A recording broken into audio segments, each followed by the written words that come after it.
Townhall.com says Swalwell says it's so stupid for parents to have a say in their child's education. Swalwell used his Twitter account to call out parents who think they should have the right to know what their kids are learning in school. He says, please tell me what I'm missing here. What are we doing next? Putting patients in charge of their own surgeries? Clients in charge of their own trials? When do we stop trusting experts? This is so stupid. I mean, this is a very stinky tweet, if you ask me. It's pathetic. He's responding to Senator Tim Scott's quote saying, we are putting parents back in charge of their kids' education. Not that Tim Scott would do anything seriously to challenge the Department of Education, from what I've seen. It's rather establishment go-along player. But Swalwell's reaction is very telling, isn't it? You don't have a right to be in charge of your children's education. That's some kind of expert thing. That's like car mechanic work or surgeries. It's like going to trial. I mean, how stupid is that, right? The idea that education is some kind of arcane specialist knowledge that takes many years to be able to do right for your kids. It's absolutely ridiculous. That's called gaslighting. You know, they use that word, the little trendy people want to use the word gaslighting about everything. You disagree with them, you're gaslighting. That's actually gaslighting you to convince you that you're crazy to do what has been done since the dawn of time, which is to educate your kids. I mean, I'm not saying necessarily homeschool direct, but just to even have a say in what is the thing that they should learn. He's saying, do stay out of that. We own your kids. It's our property, and we'll send them back to you when we're done.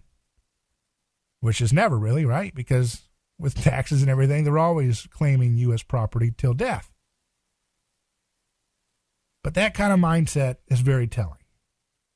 That kind of mindset is exactly what got us into the problem we're in today. And it's a good thing. One of the positive things about the post-COVID world we're in is that people seem to be more aware of the ugliness of government schooling than ever before.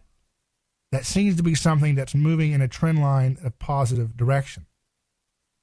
And I agree with, and I've said this before, even Anthony Sabatini's interview with me this week, but I agree that we need to look at busting up the university monopoly as well. That means, why don't, instead of we have universal school choice for kids, if we can pass that for grade school level, why not extend that same concept to universities? Instead of the money going to the institution, the money should follow the college student. So, okay, this is where you want to use this. You want to use this for a private university or a local group or whatever. Why attach the money to the institutions when they can be following the students so that more diverse ideas can flourish? Imagine Florida becoming the Harvard of diverse thinking. Imagine the ability to become the training ground for creative, innovative thinking and great moral worldviews that are pro-family and pro-reality and pro-excellence and pro-merit. Why do we have to continually see? We're never going to change until we start thinking creatively and boldly and going for it. I mean, that's one of the lessons we learned from Ron DeSantis. That's one of the things we learned about that, right? If you think creatively and boldly and you go for it, you can actually get a lot of creative things done fast. And so I think Florida should particularly use this opportunity to do universal school choice, not just for grade schools, but for universities. Break up their monopolies. Why should we have to pay our money, as difficult as it is, with onerous federal taxation, with onerous federal regulations, with difficult occupational licensure, if you're an entrepreneur, with the rise of inflation, 15%, that's a tax, 15% off your wage every month, and it's going to go higher.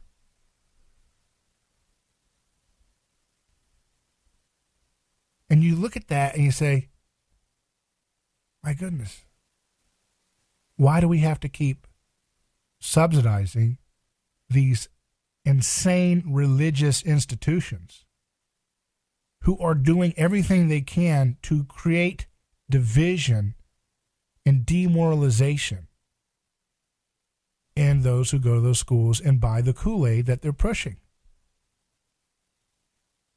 They're just frothing at the mouth with anger. And why do we have to keep, we always assume that the youth will have to be progressive, right? Or just leftist, McWoke stuff. And they always, they're saying if you are not liberal when you're under 30, you don't have a heart. And if you're still liberal past 30, you don't have a brain or something like that, right? They have different ways of saying it. But liberal is not what is being taught, right? So my point is that, yes, when you're young, that's when you're more likely to think innovatively, creatively, something different, push the envelope in some ways. But that's not what McWokeism is. It's not a liberal mindset in the true sense of liberal, diverse, free thought, free thinking. It's very Borg-esque. It's very reactionary, really, right? The McWoke folks don't want to challenge the CIA. They don't want to challenge the Pentagon. They want everything to stay the same. They're reacting to people calling out the lies in foreign policy or the lies in other DC strongholds of our society. So why do we have to assume that if people do go in a so-called liberal, bleeding heart perspective, if they're more in tune emotionally when they're young, that's not a defect. That should be properly cultivated to true good liberty and innovation, not, I've got to deconstruct my gender and annihilate my gender. Not to this idea that, if I'm black, I have to think like John Maynard Keynes or Karl Marx or Michel Foucault, these intellectual people who create the foundations for the Democratic Party's rhetoric. If you don't mouth their rhetoric, you're not allowed to be black. That is exactly what they learn at these universities. So how is that leading with the heart? Right? So let's not see what I mean when I say don't take the mental prisons that they give us. We just brush it off. Yeah, my young kid, they're going to just turn off into nihilism and whatever when they go to university. That's okay. That's just what we all do. And then I was a hippie, but no, you shouldn't have been a hippie. You should have been someone who understood liberty when you were young, but that's okay. You can do better for the future, right? See what I mean? You don't have to accept the same mistakes being repeated generationally. So what would you do to stop that? Claim the high ground. We have the moral high ground, so own it and go for it. Let's break up these universities, starting here in Florida, have universal university school choice. Break up their arrogant monopoly, make them work hard first, for the first time in their lives. These universities have to work hard to get their paycheck.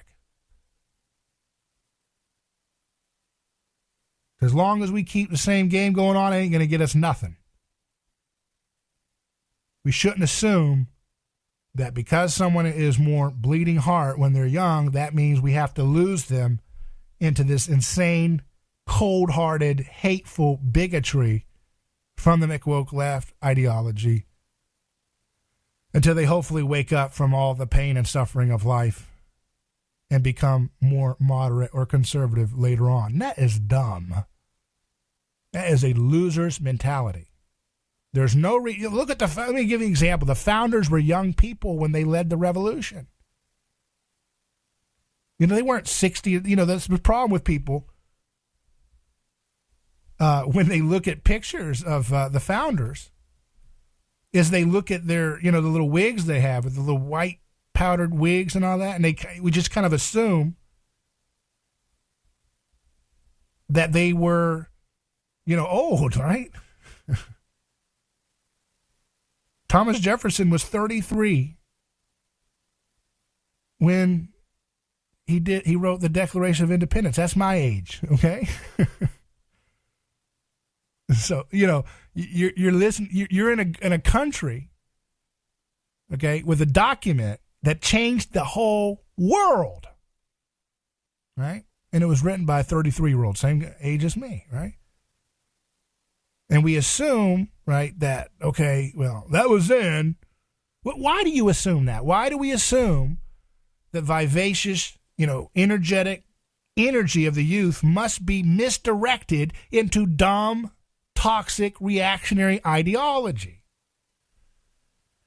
Because that's where it's going, largely. And yes, there are people on the margins who are conservative or libertarian or whatever when they're young, right? That's always there. But it's the folks who are able to go through all of that gaslighting, all of that propaganda in the university, or avoid it altogether, and avoid it in pop culture, and avoid it on social media ghettos, and avoid it in all the different forms and facets that it hits us, and still come out, with their head on and their heart intact. So you got to understand that that's the nature of the beast. You don't have to assume these kind of preset narratives that they give us. You don't have to do that. We can rewrite history as the founders did. 33 years old, Thomas Jefferson. By our standards, Thomas Jefferson wouldn't be writing the Declaration of Independence. He'd be working some job as a Facebook or Twitter moderator, right? And figuring out a declaration of banning more and more people who speak out about Big Pharma and the clot shots or anything else, right? You see, you're wasting so much great energy by seeding the ground from the foundation and saying, okay, well, conservatives will just send our kids to these garbage universities. So again, I get it. The whole point of having a new idea is that it gets you to think outside the box. So I understand maybe we weren't thinking of this before, but it's something that I think Sabatini is exactly right on the money, and others are. Break up these universities. So I expect that to be something Florida should do. Because if not now, when? Right? If Ron is here 2 years or 4 years or whatever, you have a feckless, centrist, unambitious, but politically very, very excited about their own power and influence and money in the legislature in Tallahassee. So the idea that they're going to do something bold after him, it's going to be, do not rest on your laurels for that, okay? So let's do it now. If we can write a Declaration of Independence at 33, why can't we break up universities at 33 or so, whatever age? You see what I mean? Why can't we go for that? Why do you say, oh, that's too strong, that's too hard to do? Jefferson was facing the biggest empire the world's ever seen, and he was in an outpost of it. Well, it's the same thing like us. We're Florida. We're an outpost, right? We're a branch of the biggest empire the world's ever known. And it's not going to get better until we declare our independence from the groupthink that's holding us all back.